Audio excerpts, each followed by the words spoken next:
Good morning, everyone. It's wonderful to be on the panel with Natalie and Eleanor, who Sarah and I interviewed for our Sculpting Lives project. So that was very serendipitous. Well done, Eleanor, for putting us all together. So Sculpting Lives is a podcast series on women and sculpture. And we have been quite thoughtful about the terminology. We don't say women sculptors, because actually quite a lot of them later on, so some of the later women making sculpture that we interviewed, particularly someone like Rana Khan, specifically says she's not a sculptor, she doesn't make sculpture. And that kind of terminology is something that we think about within the podcast series. Obviously, someone like Hepworth is very much talking about sculpture. So it came about, I have started this project with my colleague, Dr. Sarah Victoria Turner, who I'm sure lots of you are aware of from the Paul Mellon Centre. And we were chatting about various areas of research that we're doing and thinking about ways that we can disseminate our information and our research in new ways.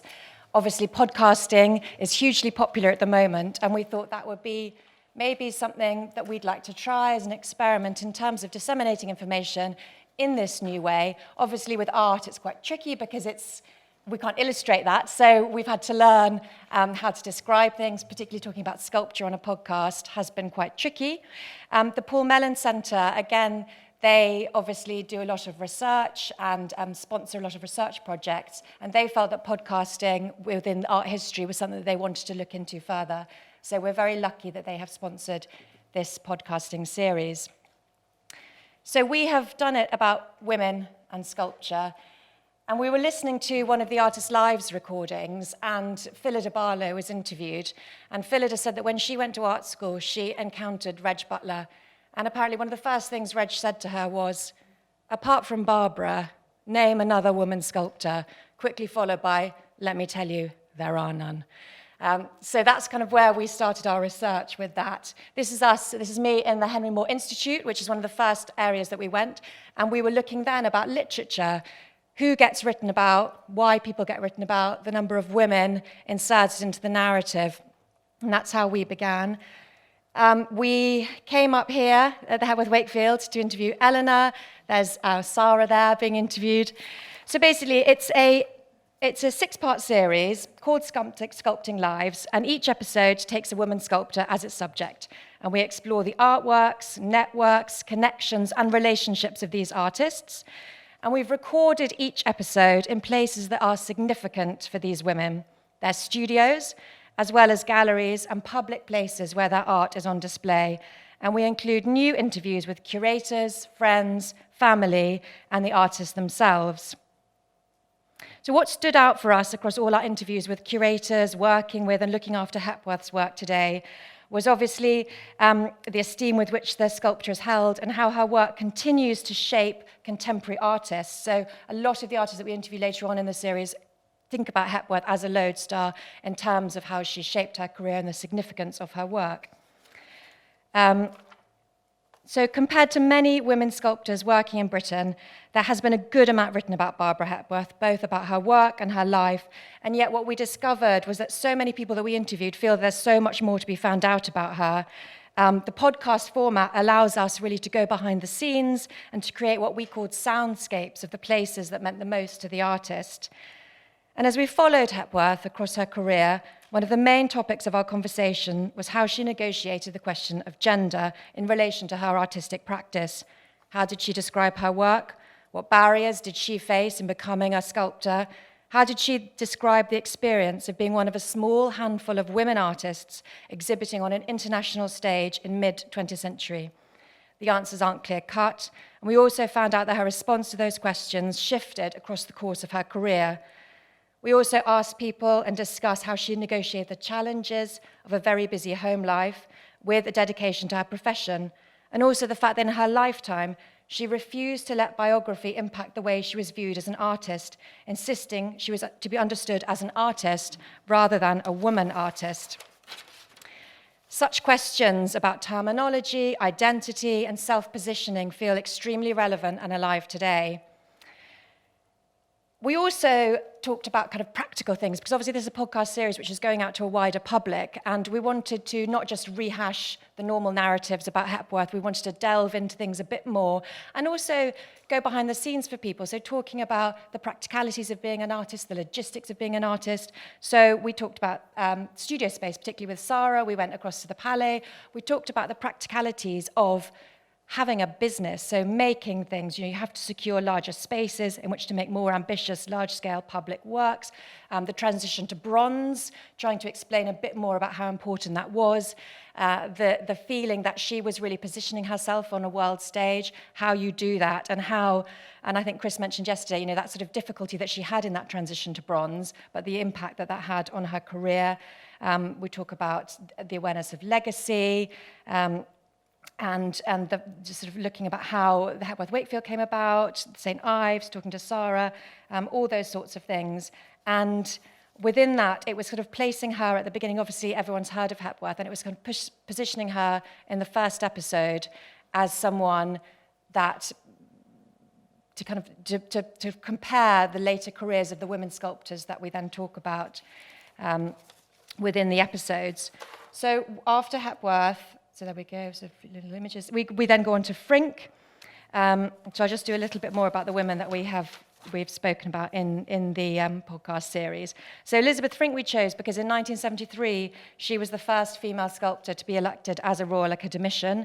She was born into an army family. Her childhood was affected by the Second World War. And this experience and other upheavals of the 20th century led her to ask fundamental questions about the nature of humanity in her work. And in an art world increasingly dominated by abstraction, she remained resolute in her commitment to both working figuratively and in bronze. When she died in 1993, she had created over 400 sculptures, and many of which are well-known public commissions. And so within the Frink episode, we explore hidden narratives in Frink's career and consider how artists can be sidelined almost by the art world, yet remain popular with the public. We also consider the impact artists' families has on their posthumous reputation, how this is managed. And again, Frink, quite similarly to Hepworth, refused to talk about the gender issue. She absolutely shuts down any conversations about that, which we find really interesting. Obviously, both Hepworth and Frink are working before those sorts of the real feminist art history of the 1970s, which obviously we've all imbibed, and we're kind of aware of all those narratives and terminology, and that was before that. So if we go across the series, by the time you get to, even Phillida is talking about it, but in a different way to someone like Rana Begum, who is very open, very frank, and makes it absolutely part of the work and part of the conversation about her work. That's Frink looking cool. This is just about materiality. So this is the horse's mane on the Horse and Rider, which was in Burlington Gardens, which is in Burlington Gardens. And it was kind of exactly how you describe the materiality of bronze in a podcast series. So we got Kathy Pilkington, who is the first female professor of sculpture at the Royal Academy, to come and talk to us about that, which is fascinating, getting an artist's input. Kim Lim is someone that we have done an episode on. And Kim is fascinating because although there are over 80 works by Kim Lim in public collections in the UK, she's really, really unknown. And why is that? So with Kim, it's gender, but it's also race. So there was that very famous exhibition, The Other Story, at the Hayward Gallery in, I think, 1987, which she refused to take part in. So she actually wrote a letter saying, "I do not want to be othered. Do not other me," which I find fascinating. That's something that we talk about within that. And she said, there's a quote from her which says, "Being female and foreign was never a problem as a student. Later I realized that there was a difference, but what was important in the end was what I did and not where I came from. Race and gender were givens I worked from. Perhaps the work does reflect this, which is fine, but I did not want to make them an issue." So we also, within that episode, we examined the presence of ethnic minority artists in public collections in the UK, looking at the history of British art and how to expand the narratives. So we talked to Hamad Nasir, who was a research fellow at the Paul Mellon Centre, and he has done a lot of work around that. And prior to knowing about Kim Lim, had said that the only way to get into art history narratives is to be in public collections. But obviously Kim is in all these public collections and yet is still not part of that narrative. So that's something that we're exploring within that.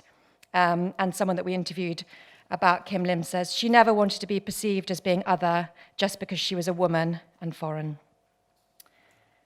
And then we did Phillida, and Phillida is obviously brilliant about being interviewed and is incredibly frank. And one of the, in addition to kind of Reg saying to her, name a woman sculptor, he said to her when she turned up at art school, I'm not going to bother with you because as a woman, by the time you're 30, you're just going to be making jam and having babies. And Phillida said, she said, at least I had the presence of mind to turn around and say, and what's wrong with that? But she then says, and was in our new interview with her, this is what she said. She talks about those sorts of issues when you arrive as a student. And she says, it's interesting to have those challenges thrown down, but it's also, you know, you've got to muster this tremendous single-mindedness. These things act as the most extraordinary trigger for your future. So within that, obviously, throughout the series, we are talking about definitions of sculpture as well, about materials. It's something that we pick up on each one of the artists that we're looking at, and Barlow particularly comes to the fore in that, obviously disrupting ideas about what sculpture is, and we ask her about that. She also talks about Hepworth within those ideas about sculpture, 20th century British art. And this is Rana. So Rana is very interesting. So she says, when we asked her about her sculptural language, she said in the interview with her, I don't want to use a language that really segregates people. I don't want to use a language that makes them think about gender if they are looking at a female artist or a male artist. So we interviewed her in her studio, and again, we asked her about definitions of sculpture and also about things which aren't usually spoken about, how she balances her family life with her artistic career, the problems that she's encountered. And again, we ask her about race. So it's biography, race, identity, and also that feeling of Britishness. So she talks about Brexit, and she said that she cried the day that Brexit happened, but also that she lives in Hackney, and so that when she steps out of Hackney, I'll read what she says in our interview. She says, living in East London, I feel almost like I'm living in a bubble. You leave, and you are made to remember your skin colour. You're made to remember your gender. You're made to remember your religion and all of those things that you take for granted when you live in a place like this. So we've picked these women artists. The series is being released at the end of the 24th of March. The Barbara Hepworth one comes out. And they're each 45 minutes long. And I think for the Hepworth one, we had about 23 hours worth of recording. So it's really hard to distill it all down into a coherent narrative, which, as I said, isn't just a rehashing, that is picking up interesting themes and with a sort of light touch throughout. So hopefully it'll be accessible, it'll bring sculpture and Hepworth to a wider audience. As I said, we've interviewed lots of people who are in this room, which is really exciting, and talking about new things and hopefully getting people to look at Hepworth and these sculptures and sculptors in a different way. Thanks very much.